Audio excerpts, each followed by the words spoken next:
Police say this is just one of the many homes that arsonists have targeted in the past few months. Holiday shoppers are busy beating crowds and buying last-minute gifts, making them more careless than ever. This year, be sure to cover up your purchases, because if not, you'll be a thief's perfect target. The director of the Athens County Board of Elections, Debbie Quivy, says significantly more people are voting early this year compared to the last presidential election in 2008.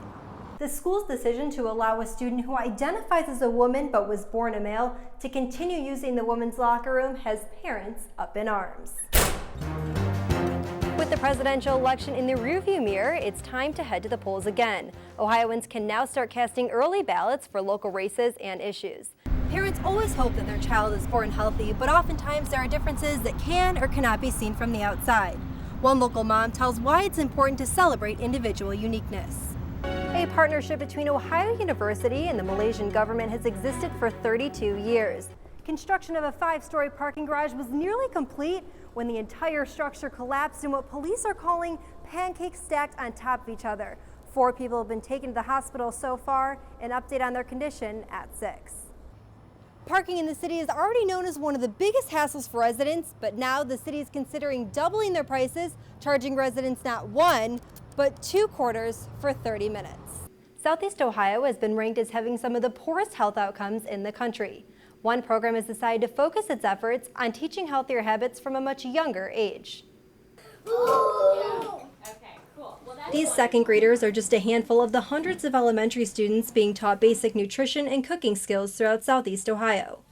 Tofu stir fry and a pomegranate, that's very good. Michelle Corrigan coordinates the Live Healthy Kids program, keeping a careful eye on kids' reactions to the curriculum. They have a hand in preparing the food, and so it makes them have ownership of that food, so they're then more likely to try it. I have several kids I know take the recipe home and ask their parents or grandparents if they'll help them prepare it.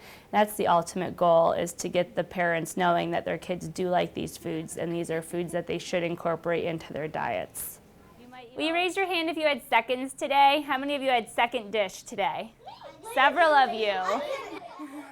By a parent telling their child before they even try the food that they're not going to like it, the child's definitely not going to try it. Yellow is... Classes are taught by members of AmeriCorps. Caitlin Kelly's main focus, in addition to teaching, is working with kids diagnosed with type 1 and 2 diabetes, a trend she says is rapidly increasing in children. I think if we can reach kids at a young age and prevent all those diseases, that's great, because we shouldn't have 4-year-olds with type 2 diabetes. It just shouldn't happen, and it used to never happen. I just really hope that we can continue to change the health of residents of Appalachia so we, don't have as poor of health rankings going forward. This coming school year, Live Healthy Kids will be expanding into Meigs and Washington counties. They have tried their churches, they've went to their parents, to their other relatives, to friends. They have pretty much looked everywhere before they have to come to an organization like this and say, hey, I can't feed us.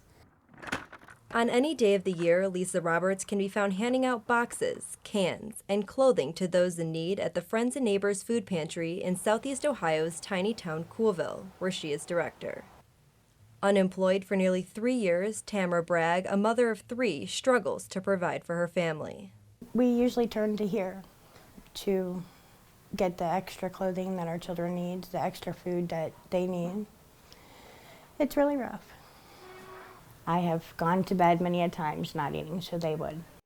A life even Lisa herself is all too familiar with. I can remember one night we had the popcorn party.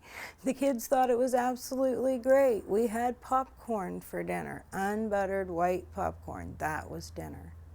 And it was rough. It was rough. It's rough when you have to admit that I can't feed my kids tonight.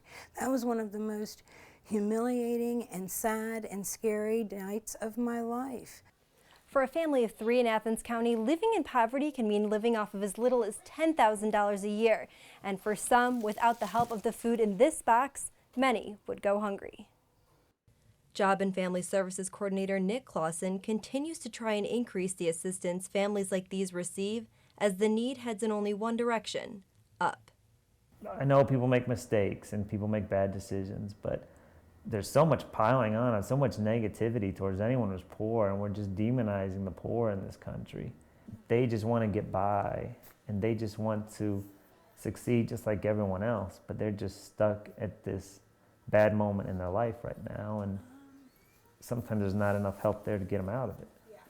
I have made it this far, this long, only by God's desire. And so I've always tried to say, I'm gonna push out what I've got today, and we're gonna feed it, and I'm just gonna count on finding a way to bring it in the next day. And that's always pretty well worked. But at the same time, it's terrifying.